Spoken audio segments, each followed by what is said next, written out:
Alright guys, so yesterday I came along this street to ask some people if I could interview them inside here. If you can see the sign above me, me and Ross asked them if they wanted to talk about Islam and stuff like that, and they invited us in, which was nice of them, but they informed us that the Imam wasn't around. It was an older guy who had, you know, one thing I noticed about him was he had a much bigger beard than the others, so take that for what it's worth. But one of the things that struck me was we actually went in to speak to him, and they were kind of alright ways in that, but there was something just wasn't kind of adding up, if you get me. So when we went in to speak to them, we were saying how we wanted to do a kind of documentary on, not a documentary, like a short video for a YouTube channel about Islam and the misconceptions and stuff in the mainstream media. And the guy totally agreed with us that there was a lot of misconceptions and a lot of twisted facts, or whatever you want to call it, in the media, which we gave him the chance to. Well, I asked him, I says, would you be willing to come on camera and say this stuff? And he's like, no, and I was like, why not? So I thought it was a bit weird that the guy was unwilling to say what he was saying on camera. I don't know, maybe it's just them, but the funny bit was we were having a bit of a to and a fro in regards to a lot of facts about Islam and Arabia and the Middle East and stuff like that.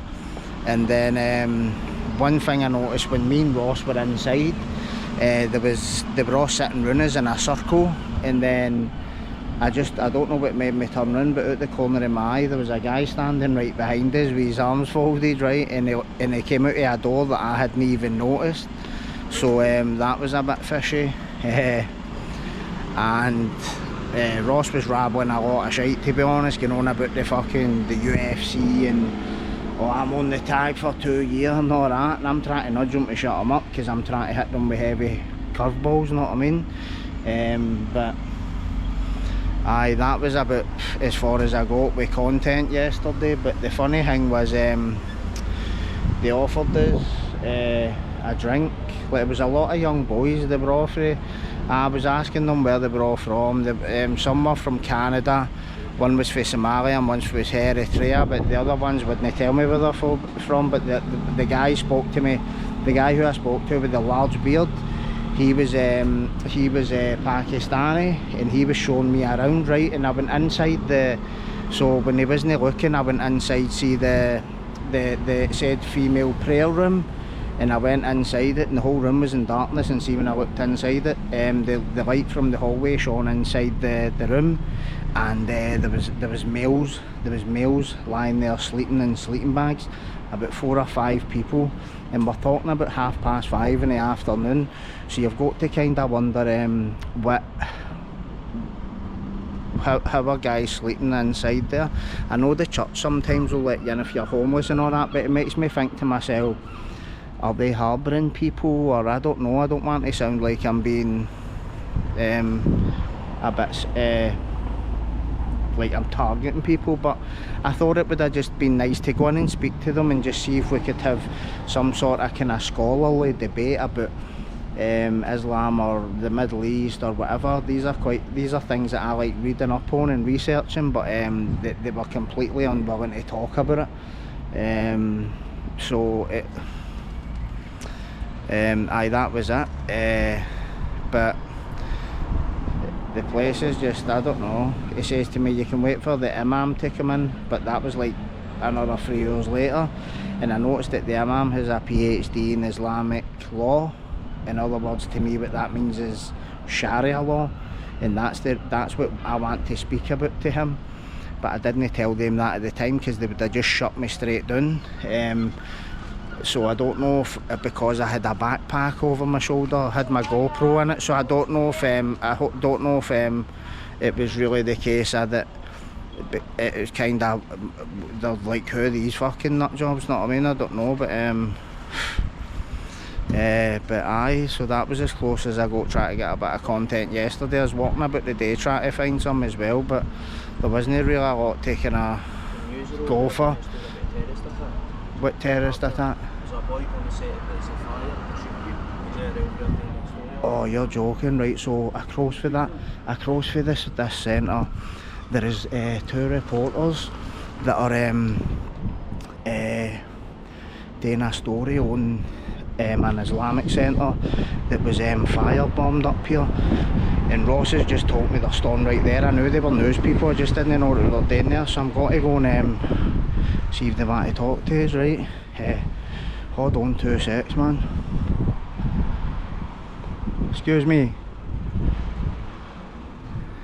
Hiya buddy, are you just filming in regards to the attack on the Islamic centre? Yeah. Alright, I'm just kinda here for the same kind of reasons, and I was wondering what do you think about it? Oh, we don't have an opinion, we're impartial, so we're actually busy at the moment. We need to crack on, but you're impartial to an Islamic centre being petrol bombed? We need to crack on. We've got a job to do here, mate, and I've got a job to do too, bro. Right, okay, brother. All good. We've both got jobs to do. So if you could just see these 2 guys, sorry, you don't need to speak to me, mate, but I think it's clear kinda what's like, what they're reading between the lines, know what I mean? But aye, so I wonder if that was the actual place. And I find it quite telling that it's been labelled as a terrorist attack, because the definition of a terrorist attack is trying to use violence to achieve a political objective. I don't see what the political objective was there. It's just some young guy, some young guy misguided, whatever, went and committed an act of violence. Probably not got a clue about the Middle East, whereas we've got individuals from foreign countries who are coming in here and raping girls, and they're using the excuse that they didn't know that that was culturally inappropriate, and getting slaps on the wrist for it. And a lot of these media outlets are actually enabling this discourse, this narrative, so it's actually pretty annoying if you ask me. But you never know. But I think I'm gonna go. But that was quite interesting because I didn't know that they were there for that. But they're staying in Wegersburg and all that, know what I mean? But weirdos.